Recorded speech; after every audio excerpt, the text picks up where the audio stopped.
ಮಂಗಳೂರಿನ ಕುದ್ರೋಳಿಯಲ್ಲಿರುವ ನಾರಾಯಣಗುರು ಪಿಯು ಕಾಲೇಜಿನಲ್ಲಿ ಶೈಕ್ಷಣಿಕ ವರ್ಷದಲ್ಲಿ ನಡೆದ ಸಾಂಸ್ಕೃತಿಕ ಮತ್ತು ಕ್ರೀಡಾ ಚಟುವಟಿಕೆಗಳಲ್ಲಿ ಸಾಧನೆಗೈದ ವಿದ್ಯಾರ್ಥಿಗಳಿಗೆ ಬಹುಮಾನ ವಿತರಣಾ ಕಾರ್ಯಕ್ರಮ ನಡೆಯಿತು. ಕಾರ್ಯಕ್ರಮವನ್ನು ಮುಖ್ಯ ಅತಿಥಿಯಾಗಿ ಆಗಮಿಸಿದ ಮುಲ್ಕಿ ಸರ್ಕಾರಿ ಪಿಯು ಕಾಲೇಜಿನ ಪ್ರಾಂಶುಪಾಲರಾದ ಡಾ ವಾಸುದೇವ ಬೆಳ್ಳೆ ಅವರು ದೀಪ ಬೆಳಗಿಸಿ ಉದ್ಘಾಟಿಸಿದರು. ಬಳಿಕ ಮಾತನಾಡಿದ ಅವರು, ವಿಶೇಷವಾಗಿ ಸಾಮಾಜಿಕ ಕಾಳಜಿಗಾಗಿ ಹುಟ್ಟಿಕೊಂಡ, ಸಮಾಜಕ್ಕೆ ಬೆಳಕು ಕೊಡಬೇಕೆಂಬ ದೃಷ್ಟಿಯಿಂದ ಹುಟ್ಟಿಕೊಂಡ ಸಂಸ್ಥೆ ಇದು. ನಾರಾಯಣ ಗುರುಗಳು ತಮ್ಮ ಸಮಾಜದ ಏಳಿಗೆಗಾಗಿ ಇಡೀ ಸಮಾಜದ ಎಲ್ಲ ಸಮುದಾಯಗಳು ವಿದ್ಯೆಯ ಬೆಳಕನ್ನ ಮನೆ ಮನೆಗಳಲ್ಲಿ ಹೊತ್ತಿಸಬೇಕೆಂಬ ಕನಸು ಕಂಡಂತವರು ಎಂದು ಹೇಳಿದರು.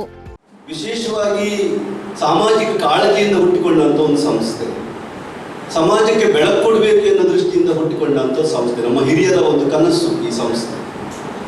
ನಾರಾಯಣ ಗುರುಗಳು ತಮ್ಮ ಸಮಾಜದ ಏಳಿಗೆಯ ಜೊತೆಗೆ ಇಡೀ ಸಮಾಜದ ಎಲ್ಲ ಸಮುದಾಯಗಳು ವಿದ್ಯೆಯ ಬೆಳಕನ್ನು, ಹಣತೆಯನ್ನು ಮನೆ ಮನೆಗಳಿಗೆ ಹೊತ್ತಿಸಬೇಕು ಅಂತ ಕನಸುಕೊಂಡಂಥವ್ರು.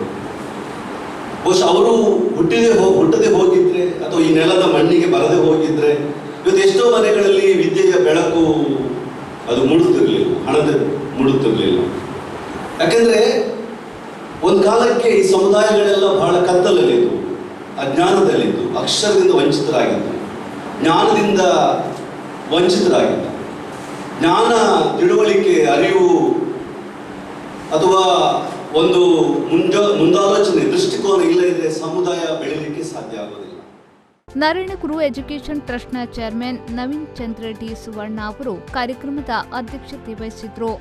ಇದೇ ವೇಳೆ ಕಾರ್ಯಕ್ರಮದಲ್ಲಿ ಪ್ರತಿಭಾವಂತ ವಿದ್ಯಾರ್ಥಿಗಳಿಗೆ ಬಹುಮಾನ ವಿತರಣಾ ಕಾರ್ಯಕ್ರಮ ನಡೆಯಿತು.